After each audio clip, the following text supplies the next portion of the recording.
मनीष कश्यप बेतिया से, गुंजन सिंह नवादा से और अब अंत में पवन सिंह बीजेपी से बगावत करके काराकाट से चुनाव लड़कर बीजेपी को खुल्लम खुल्ला चुनौती देने वाले हैं।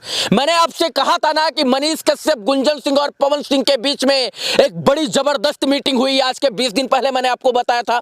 और मैंने कहा था कि ये तीनों लोग को अगर टिकट नहीं मिला भारतीय जनता पार्टी के तरफ से तो ये एनडीए के खिलाफ जाकर चुनाव लड़ेंगे। आज वही बात सत्य हुई है जो मैंने कहा था। संजय जायसवाल के खिलाफ मनीष कश्यप बेतिया से ताल ठोक रहे हैं, तो गुंजन सिंह विवेक ठाकुर के खिलाफ नवादा से दम भर रहे हैं। और आज जब शाम होते होते ये खबर निकल कर आई कि अब पवन सिंह बीजेपी से बगावत करके काराकट से चुनाव लड़ेंगे, तब सबके हाथ पांव और पसीने छूट गए, तब सबके हाथ और पांव फूल गए। आपको पता है कि मनीष कश्यप, इसके बाद जिनकी युवाओं में जोर शोर से पकड़ है, गुंजन सिंह जिनको मगही का सुपरस्टार कहा जाता है, उनकी भी पकड़ नवादा क्षेत्र में है, और पवन सिंह तो भोजपुरी के पावर स्टार हैं, उनकी भी पकड़ है। जब से इन तीनों ने अलग से निर्दलीय चुनाव लड़ने का ऐलान किया है, भारतीय जनता पार्टी और एनडीए के गठबंधन के हाथ पांव फूल गए हैं। यकीन मानिए, सच मानिए इस बात को कि पवन सिंह और मनीष कश्यप और गुंजन सिंह के चुनाव लड़ने से बीजेपी पूरी तरीके से इन तीन जगहों पर बैकफुट पर नजर आ रही है। और मैंने आपको कहा था कि ये तीनों लोग एक साथ मिलकर जब चुनाव लड़ेंगे तो एक दूसरे का चुनाव प्रचार भी करेंगे। गुंजन सिंह नवादा से उठकर मनीष कश्यप के संसदीय क्षेत्र पश्चिमी चंपारण में आएंगे और मनीष कश्यप गुंजन सिंह के यहां जाएंगे, और उसके बाद गुंजन सिंह और मनीष कश्यप एक साथ मिलकर पवन सिंह का प्रचार करेंगे, और पवन सिंह वो गुंजन सिंह का, और पवन सिंह फिर मनीष कश्यप के यहां चुनाव प्रचार के लिए आएंगे।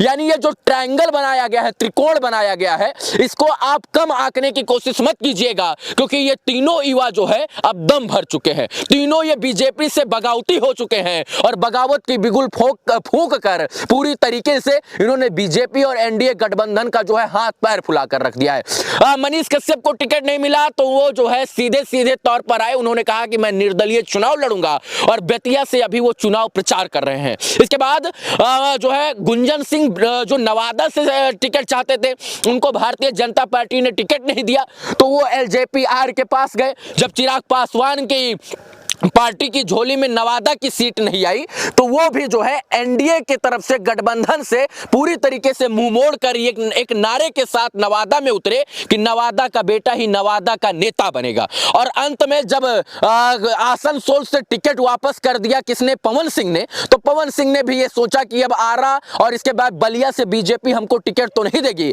इसलिए उन्होंने काराकाट से लोकसभा चुनाव लड़ने का फैसला किया है। अब ये तीनों लोग एक साथ एक गुट में बैठकर बीजेपी को वो धोबी पछाड़ मारने का काम करेंगे, जिस धोबी पछाड़ को खाकर हमको लगता है कि बीजेपी बैकफुट पर चली जाएगी। हार जीत सिक्के के दो पहलू हैं, लेकिन इन तीनों लोग के लड़ने से कहीं ना कहीं एनडीए गठबंधन पर असर पड़ेगा, क्योंकि मुझे जहां तक ज्ञात है कि ये तीनों युवा हैं, और तीनों युवाओं को भारतीय जनता पार्टी ने टिकट न देकर, एनडीए गठबंधन ने टिकट न देकर सरासर गलत किया है। मान लीजिए गुंजन सिंह आपके नए नेता हैं, मनीष कश्यप आपके नए नेता हैं, लेकिन पवन सिंह की आखिर क्या गलती थी, जरा बताइए एनडीए गठबंधन वाले, कि वो 2014 से ही आपके लिए स्टार प्रचारक की भूमिका निभा रहे हैं। लगभग 85 से 90 रैली आपको संबोधित कर चुके हैं। उत्तर प्रदेश, बिहार, झारखंड के सबसे बड़े सुपरस्टार पवन सिंह बंगाल में जाकर कई रैलियां कर चुके हैं। पवन सिंह बिहार, उत्तर प्रदेश, झारखंड में कई रैलियां कर चुके हैं। तो भारतीय जनता पार्टी के जब वो स्टार प्रचारक थे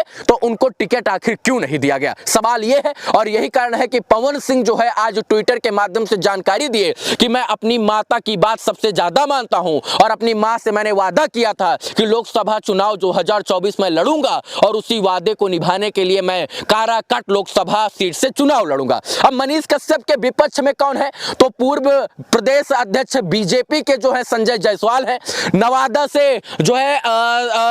से गुंजन सिंह के विपक्ष में कौन है, तो बीजेपी के दिग्गज राज्यसभा सांसद और बीजेपी के कद्दावर नेता सीपी ठाकुर के बेटे विवेक ठाकुर हैं, और इस वक्त वो राज्यसभा सांसद हैं, और बीजेपी ने उनको लोकसभा का टिकट दे दिया है। उनके चुनाव प्रचार के लिए मोदी से लेकर अमित शाह तक, इसके बाद उपेंद्र कुशवाहा से लेकर सहनी तक, इसके बाद नीतीश कुमार से लेकर सुशील मोदी तक, तमाम लोग वहां पर पहुंचे हुए थे। अब देखना यह है कि यहां पर कौन बजाड़ी मारता है। दूसरी तरफ अगर हम काराकट जहां से पवन सिंह चुनाव लड़ने की घोषणा किए हैं वहां की अगर बात करें तो उपेंद्र कुशवाहा जो है उनको टिकट दिया है एनडीए ने। और पिछली बार जब उपेंद्र कुशवाहा चुनाव लड़े थे तो जनता दल यूनाइटेड के महाबली सिंह ने उनको लगभग 85,000 वोट से हराया था। अब 85,000 वोट से पिछली बार हार चुके उपेंद्र कुशवाहा इस बार जो है एनडीए का टिकट लेकर यानी भारतीय जनता पार्टी की तरफ से टिकट लेकर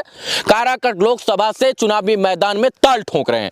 अब उनके लिए जो है कांटे की टक्कर हो गई है, क्योंकि महाबली सिंह तो इस बार है नहीं, वो महाबली सिंह से हार गए थे। अब उपेंद्र कुशवाहा को जो है टक्कर देने के लिए पवन सिंह जो है काराकट से दम भरने वाले हैं। अब आप बताइए ये जो मनीष कश्यप, गुंजन सिंह, पवन सिंह का ये कॉम्बिनेशन है ये क्या रंग लाएगा? क्या ये बिहार की राजनीति में युवाओं को एक नई पहचान देगा?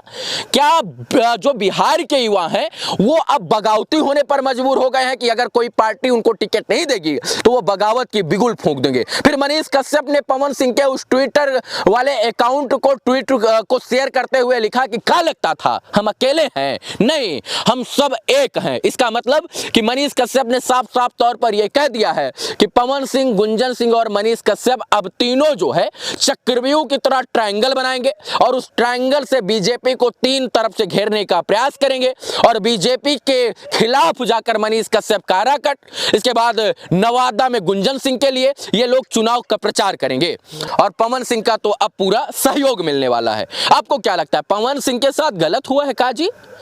मनीष कश्यप को चुनाव लड़ना सही था या गलत? क्या नवादा का बेटा नवादा का नेता बन पाएगा? जी, 3 गो सवाल और तीनों सवाल के साथ मैं छोड़े जाता हूं।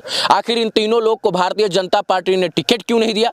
मान लीजिए नवादा के लाल गुंजन सिंह को टिकट नहीं दिया, मनीष कश्यप को नहीं दिया, तो अपने स्टार प्रचारक पवन सिंह को भारतीय जनता पार्टी ने टिकट क्यों नहीं दिया? सवाल और सवाल का जवाब चाहिए। धन्यवाद, जय हिंद।